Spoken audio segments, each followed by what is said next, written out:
20 calls and 28 texts that people sent each week. Fringe teenage posts that you pop up in your memories every now and again. 1 in 5 people say that they're following some sort of fitness program online. Around 85% of people say that they are aware of algorithms.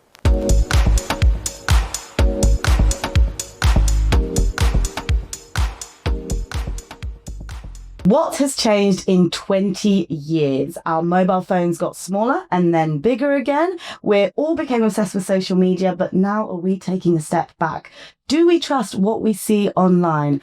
We're going to take a deep dive into all that and more as we look at our Adults Media Use and Attitudes Report and our Adults Media Lives Report. Joining me are our experts, Alison Preston and Adam Catstick. So guys, in the research, there was some really interesting information about the difference between how men and women go online.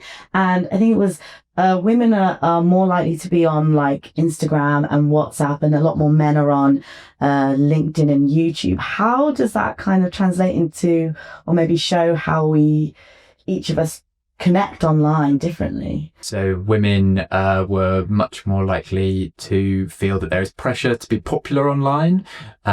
We also saw that women used social media more as a means to stay connected to friends and family, whereas men were seeing it more as a vehicle to be creative.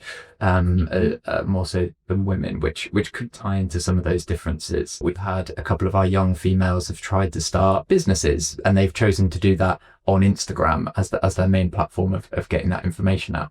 So that to speak to kind of some of the preferring the visual side of things perhaps, and tailoring your content to particular audiences on those particular sites.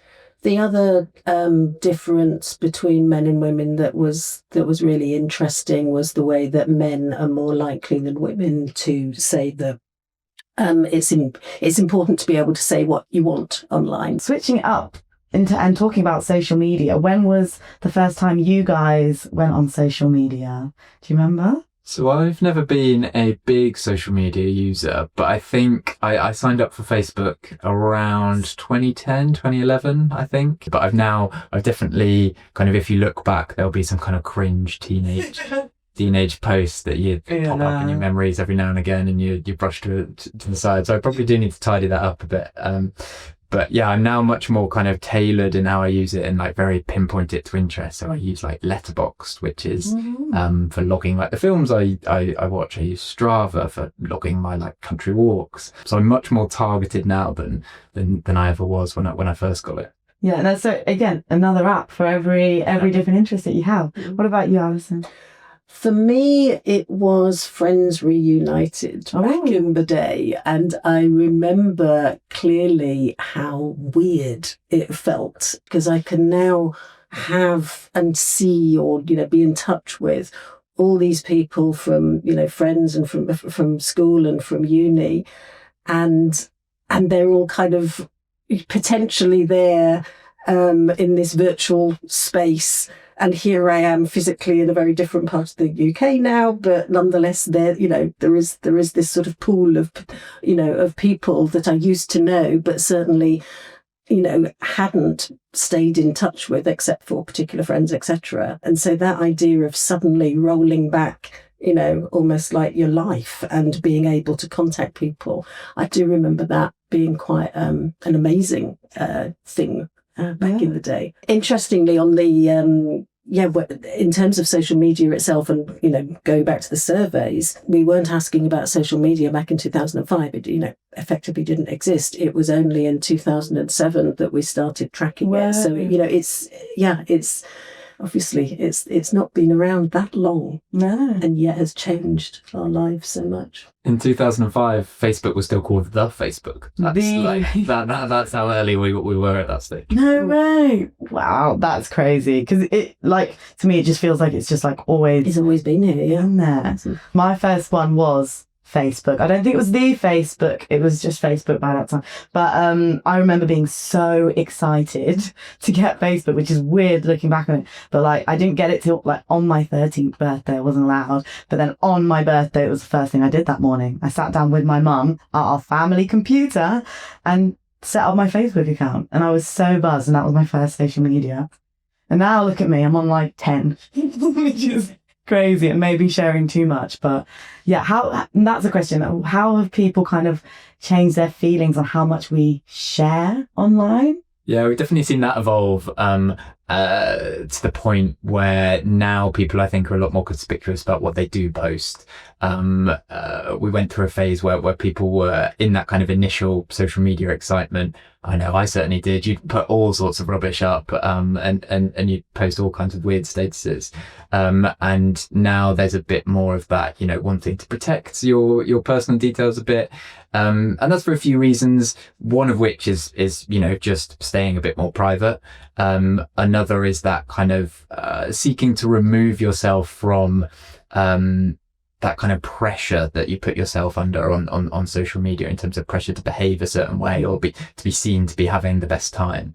And then also one thing that we've seen more recently is worries around screen time as well. And the amount of time that people are spending, particularly on social media, can be guilty of that. So again, we've seen people that have kind of been avid users of social media in the past. They've begun to try and dial back their use a bit more these days. And for all I say that people are maybe a bit more worried about what they were and a bit more cautious of what they're sharing now, we are still at a time when people have got more different social media. They're on an average of something like 6 social media sites. So there's all sorts of information still out there, and people are still sharing it. That's just a mood shift among some. And I think that, again, one of the things that is so interesting about the work that we do and some of the things that we explore is this whole business of the curated nature. You have a number of online personalities, and so you might have a particular social media account that's for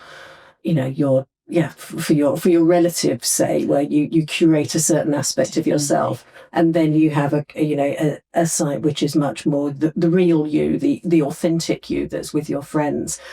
And arguably that is simply what we do in real life as well. We're going to talk in a different way, most of us, to, our family than we are to our best friend.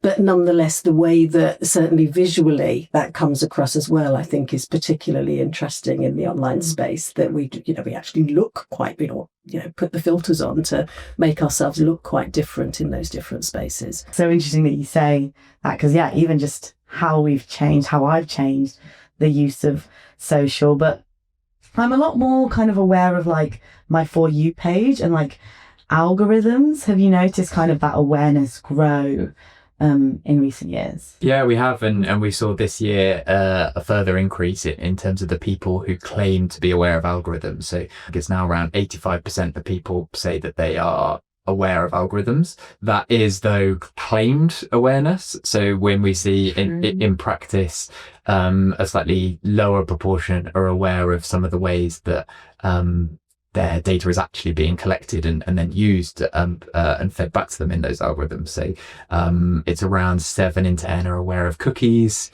and just under 6 in 10 are aware of how companies can use your social media data and collect information about your likes and your interests and your location, as you mentioned. So there's still that slight disconnect there in terms of what claimed awareness of algorithms mean.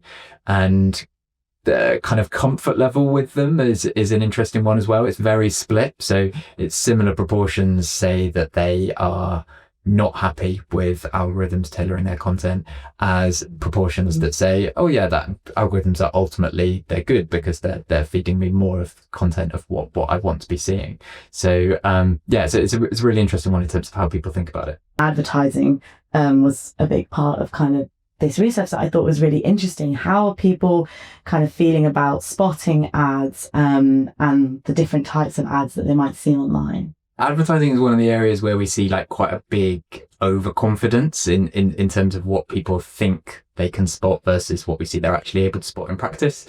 So around 8 in 10 people claim to be confident in spotting adverts online, but then when we test them on our quantitative research with a couple of live scenarios showing real kind of situations they could come across online, we see only around half of people are able to correctly identify advertising in search results that will appear at the top of search results, and a slightly higher proportion, but still kind of lower than the stated confidence, will be able to identify paid partnerships on social media. Is there a difference in kind of maybe how older people can spot ads versus younger people, and the different types of ads maybe someone's better at spotting than others? Well, what's really interesting with that is I think we maybe oftentimes think younger people, they're kind of more digital natives. But what we actually see in our research is that it's the older people, so those in particular aged 65 plus, were the best at spotting advertising online, both in search results and in the influencer paid partnership on social media as well, which maybe kind of shows that the older people are being that kind of bit more careful and considered online, whereas younger people are maybe coming across that more content. They're a bit more laissez-faire with what they think and how they act online. And yes, that reads into what maybe is I certainly found as an unlikely finding from the research, but something that we definitely have seen coming through for a number of years now. Yeah, that actually does shock me, because you would just think, oh, young people can spot an influence ad, but yeah, maybe we're just blind to it now. Maybe it's an outcome of older people having, grown up with that very clear distinction that used to happen with TV, that, you'd have a programme and then you'd have the ad break. And similarly with newspapers, that advertising was quite clearly demarcated within the newspaper, and therefore it is more blurred online. But, you've got that kind of sense of being a bit more aware. Was there anything that stood out to you that might be like, this is the start of something potentially big? The obvious one that is kind of front and center of a lot at the moment is AI.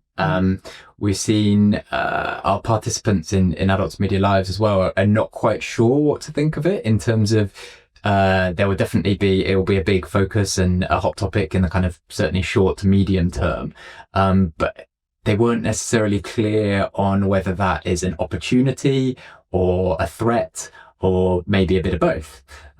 So seeing kind of how that evolves, I think is going to be a really interesting one. As people are using it more for that information, that's when that trust point is really critical. I would also say that the future of trust is a really interesting, development to see what happens, how it evolves over the next few years. Because I think there are a couple of things there.